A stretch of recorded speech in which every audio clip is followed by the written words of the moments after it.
नमस्ते दोस्तों, मैं विपिन कुमार मौर्य आप सभी का बेस्ट इन क्लासेस में दिल से स्वागत करता हूं। आज हम पढ़ने वाले हैं सर्वोच्च न्यायालय यानी कि सुप्रीम कोर्ट, जो कि एग्जाम की दृष्टि से सबसे ज़्यादा महत्वपूर्ण क्वेश्चन है। अब देखिए 17 अगस्त से रेलवे ग्रुप डी के पेपर स्टार्ट और उसमें हर एक एग्जाम में हर एक शिफ्ट में एक या दो क्वेश्चन आपको सर्वोच्च न्यायालय से देखने को मिलेगा। लेकिन आप अगर इस चैनल पर पहली बार हो तो चैनल को सब्सक्राइब और लाइक जरूर कर दीजिए। तो चलते हम अपनी वीडियो की ओर। अब देखिए सर्वोच्च न्यायालय का एक छोटा सा ग्राफ है, इसके बारे में हम जान लेते हैं। ये कह रहा है पूरे भारत में सर्वोच्च न्यायालय कितने हैं, तो पूरे भारत में सर्वोच्च न्यायालय एक है और वो कहाँ स्थित है, दिल्ली में। ठीक है, लेकिन जो दिल्ली में सर्वोच्च न्यायालय है उसमें न्यायाधीशों की संख्या कितनी है, 34। टोटल कितनी है, 34। लेकिन आपको बता दूं 33 अन्य न्यायाधीश होते हैं और एक मुख्य न्यायाधीश है। अगर आपसे वर्तमान में पूछा जाए कि मुख्य न्यायाधीशों की संख्या कितनी है, तो 33 अन्य न्यायाधीश और एक मुख्य न्यायाधीश। ठीक है, हम देखते हैं उच्च न्यायालय, यानी कि भारत में जितने भी राज्य हैं उतने ही उच्च न्यायालय हैं। ठीक है, अब देखिए उच्च न्यायालय एक राज्य में एक होता है और वर्तमान में कितने हैं उच्च न्यायालय, ओनली 25 उच्च न्यायालय हैं। ठीक है, लेकिन एक राज्य के यानी कि दो राज्यों का एक भी उच्च न्यायालय हो सकता है। ठीक है, अब अगला देखते हैं हम। अब देखिए जिला या सत्र न्यायालय हर जिले में एक होता है। ठीक है, क्या होता है, हर जिले में एक होता है। फिर देखते हैं मुंसिफ न्यायालय, हर जिले में अलग होता है। जैसे मुंसिफ न्यायालय जानते हो, जैसे एक जिले में 10 तहसील हैं, 12 तहसील हैं, तो उसे हम मुंसिफ न्यायालय कहते हैं।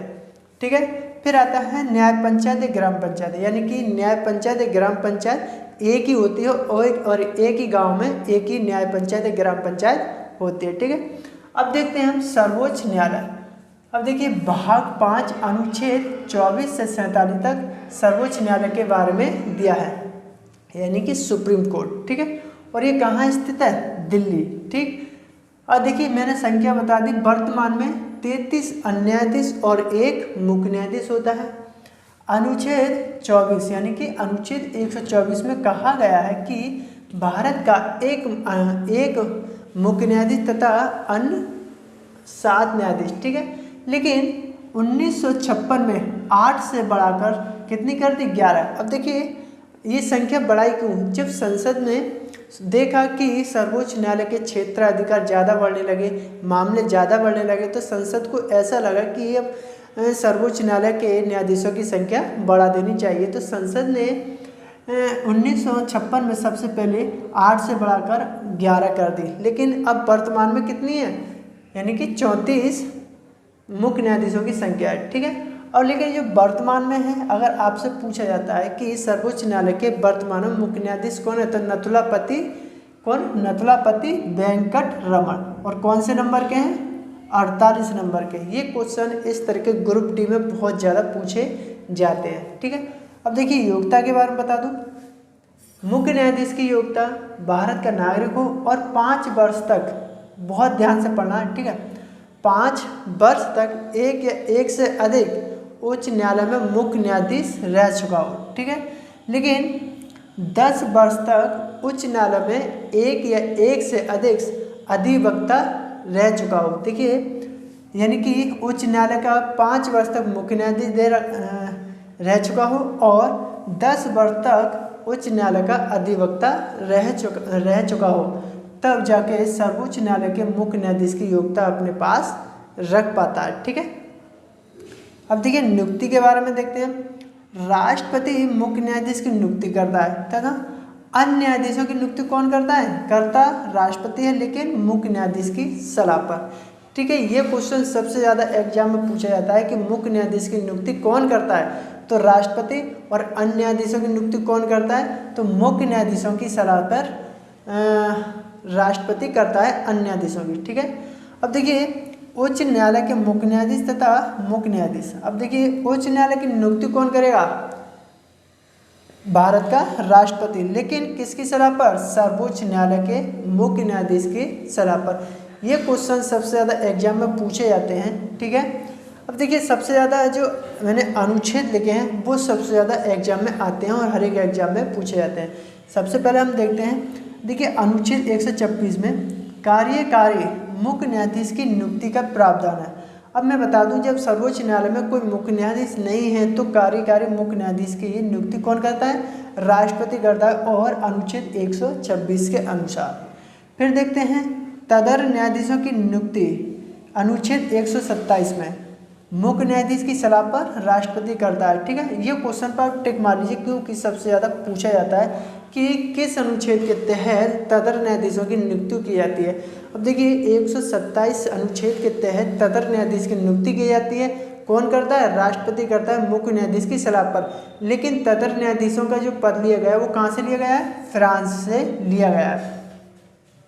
अब तदर्थ न्यायाधीशों की नियुक्ति क्यों की जाती है? क्योंकि जब सत्र में चलाने के लिए, गढ़पूर्ति करने के लिए न्यायाधीश नहीं होता है तो उनके स्थान पर तदर्थ न्यायाधीश कार्य करते हैं। ठीक है, अब आगे देखते हैं पदावधि 65 वर्ष। ठीक है, 65 वर्ष तक अपनी पद पर बना रहता है, लेकिन इससे पहले अपना त्यागपत्र भी दे सकता है। उसे सिद्ध कदाचार और असमर्थता के आधार पर कुल सदस्यों की संख्या 2/3 बहुमत से, यानी कि विशेष बहुमत से पारित होना चाहिए। संसद में, संसद के किसी भी सदन में पारित होना चाहिए और उसे त्यागपत्र देना पड़ेगा। फिर देखते हैं अनुच्छेद 125 में न्यायाधीशों का वेतन भत्तन।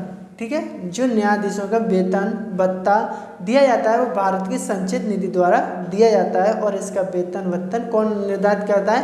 संसद की संचित निधि। ठीक है, अब देखिए अनुच्छेद 143 में बता दूं, सर्वोच्च न्यायालय को परामर्श का भी अधिकार है। यह क्वेश्चन सबसे ज़्यादा एग्जाम में पूछा जाता है, इस पर आप टिक मार लीजिए। ठीक है, अनुच्छेद 32 में मूल अधिकार का संरक्षण। अब देखिए आपके लिए मूल अधिकार प्राप्त है, और उन मूल अधिकारों को अगर आप उल्लंघन करते हैं या कोई रुकावट डालता है तो आप सर्वोच्च न्यायालय में जाकर अपनी याचिका दायर कर सकते हैं। ठीक है, तो जो मूल अधिकार का संरक्षक होता है वो कौन होता है? सर्वोच्च न्यायालय का मुख्य न्यायाधीश। ठीक, फिर आता है अनुच्छेद 137।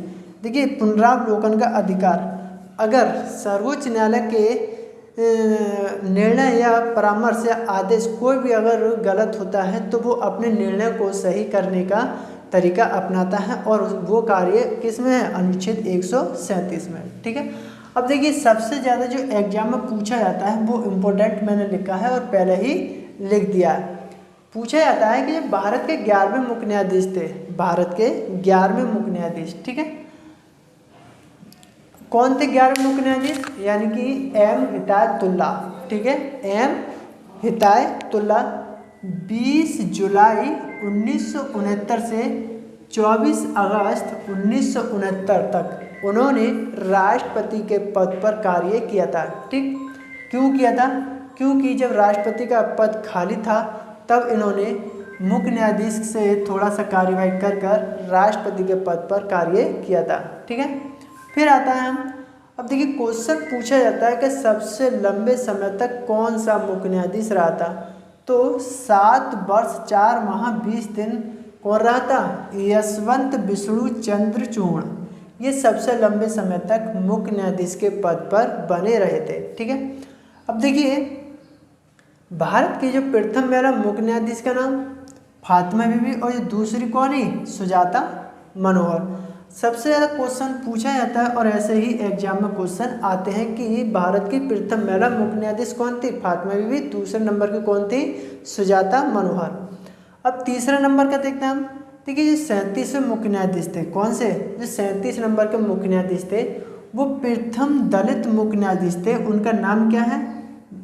के.जी. बालकृष्ण। आप इस पर टिक मार लीजिए, क्योंकि एग्जाम में सबसे ज़्यादा जो क्वेश्चन पूछे जाते हैं वो इसी प्रकार पूछे जाते हैं। अब देखिए अगर आपको वीडियो अच्छी लगी तो लाइक सब्सक्राइब कर दीजिए।